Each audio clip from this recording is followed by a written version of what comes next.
ugly guy.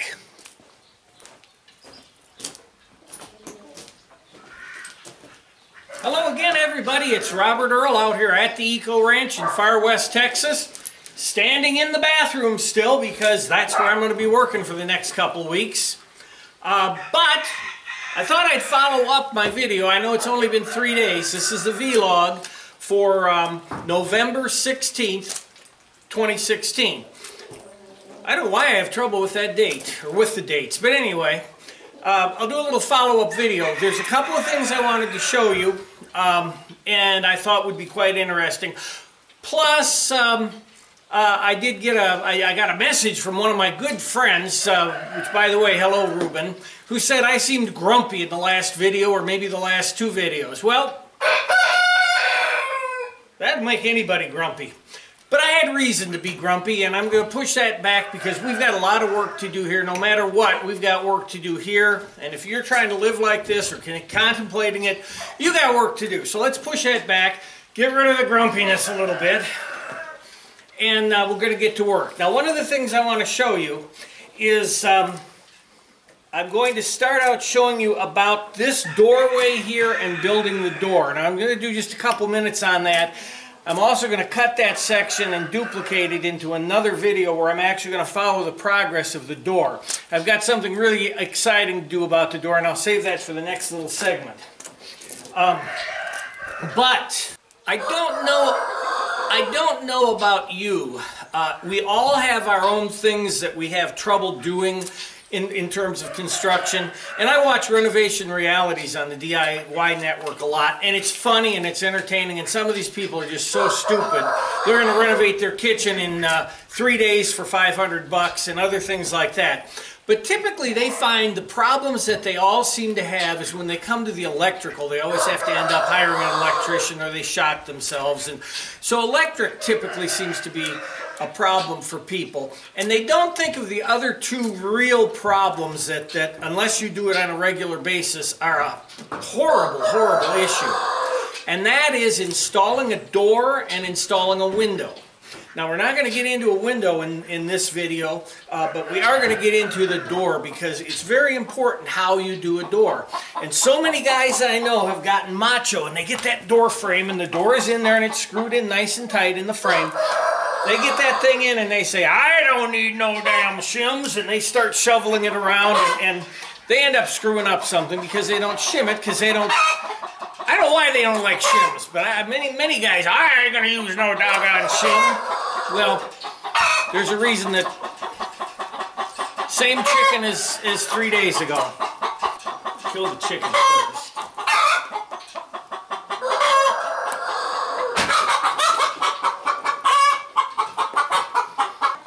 So I'm going to talk about the door frame a little bit and get it started. Get the masonry up tight against the one side, and do a little bit of masonry here, and that's it. So this shouldn't be a very long video. So with that, let's get going on the door. Yeah, here you are. Did I sit down on the ground and that means you gotta bother me? Sure. Okay guys, so here we are. Let's talk about the door. Now I mentioned the door and shimming it and eating this chicken.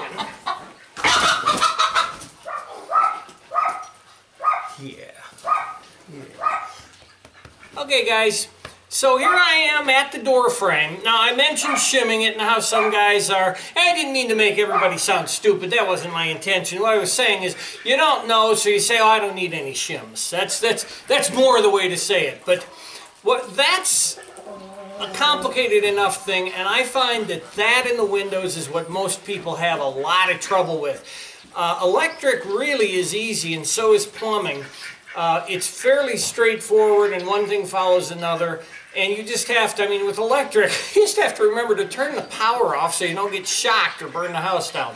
But we're not putting a typical door. I'm not buying a pre-made door.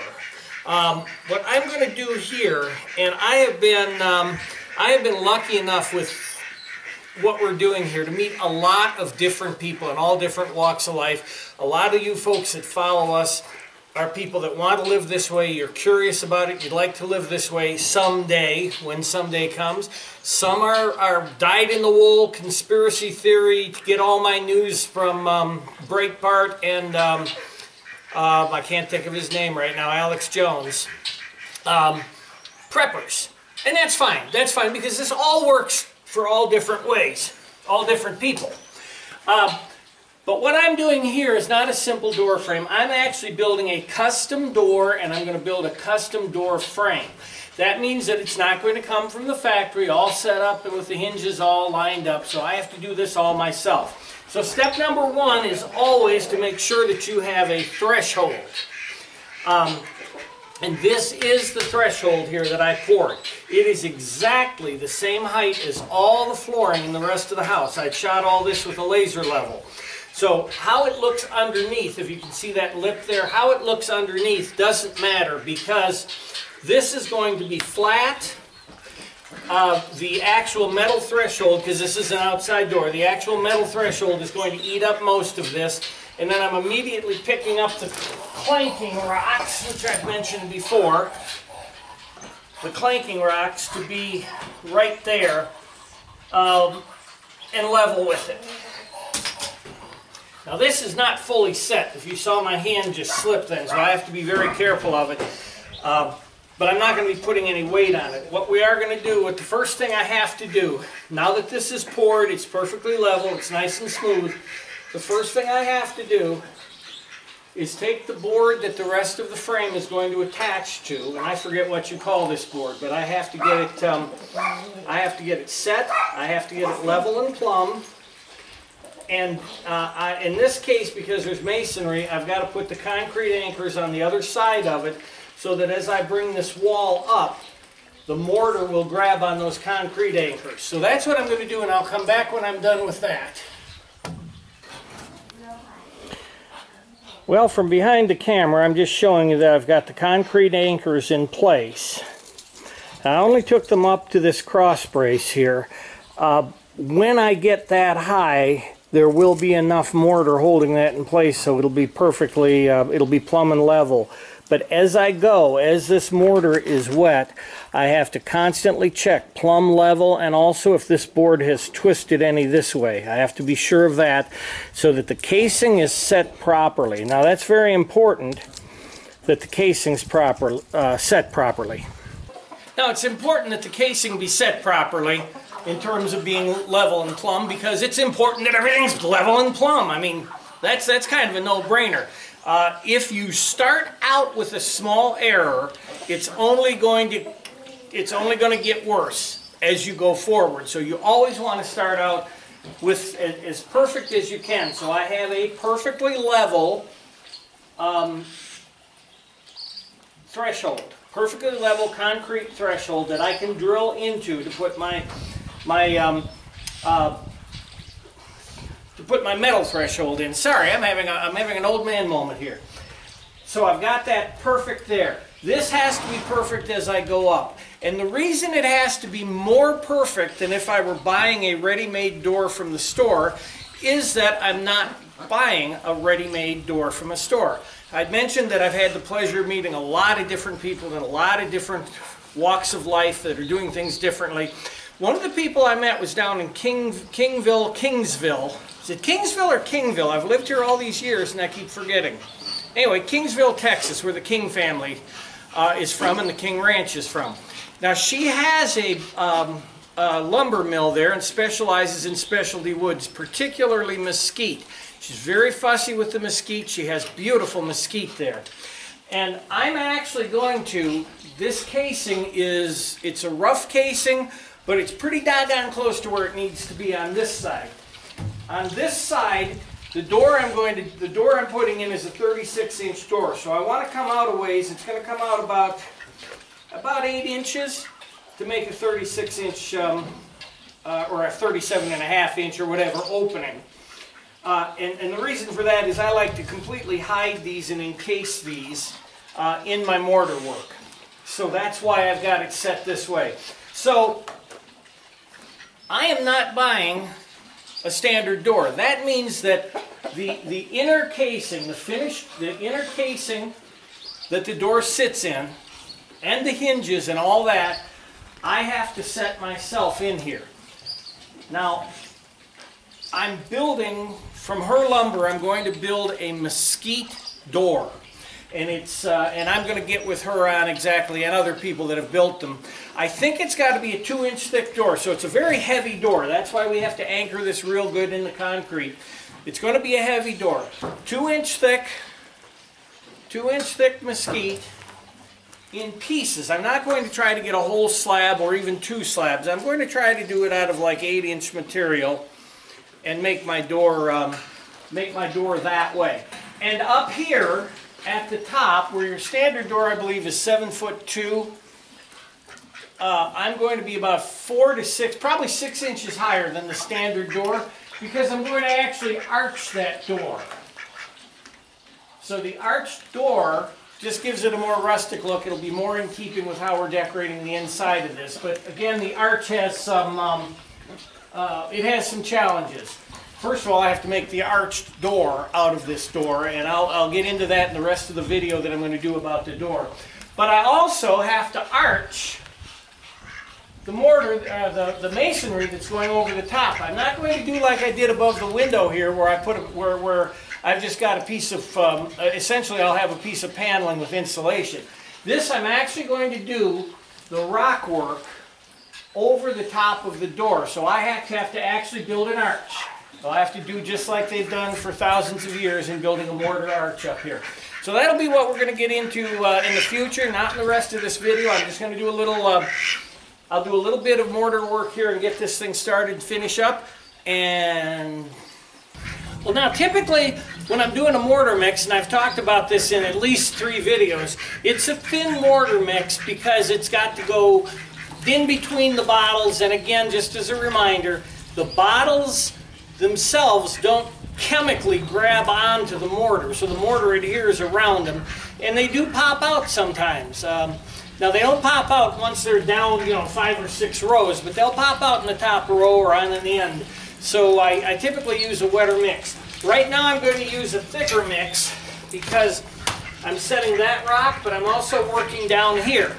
And just to give you an idea of the mix, you see, it's more like what you would use. In fact, it's almost perfect for setting block. But it's not. It's really a lousy mix for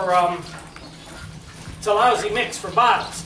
But right this second, we're not doing bottles, and that's not as important as getting the casement board set properly. So we're going to come up about that far with the casement board, and there'll be some finessing like always. If you've ever watched as I'm doing bottles, they look like crap until I get in and do the final pointing. And I chose this rock because I can get it right where I want it, right there. And then I'll be able to contour the mortar around the casement board. So I just have to lock this rock in, and so on. So I just wanted to show you the difference in the mortar and why. Because if you're going to try to do bottles, particularly for those of you that are going to try to do bottles, you're going to want to know the differences in the mortar. And for those of you that are going to do rock or block, right there, baby, that's what you want. That's beautiful.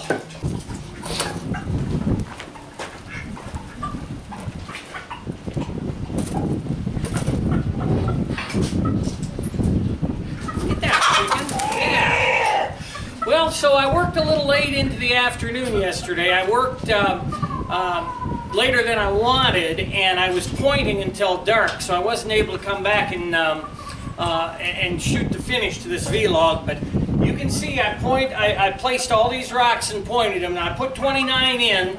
Typically what I've found for me is a good day is about 25, so I did 29 and a couple of rows back here on the bottles. Now, that pretty much ends what I wanted to say on this vlog, but I did have a thought. What I'm doing is, although I'm locking the rock in to the posts with the concrete anchors, you can see it's pretty much just comes up here, and there's a possibility of not some lateral strength this way.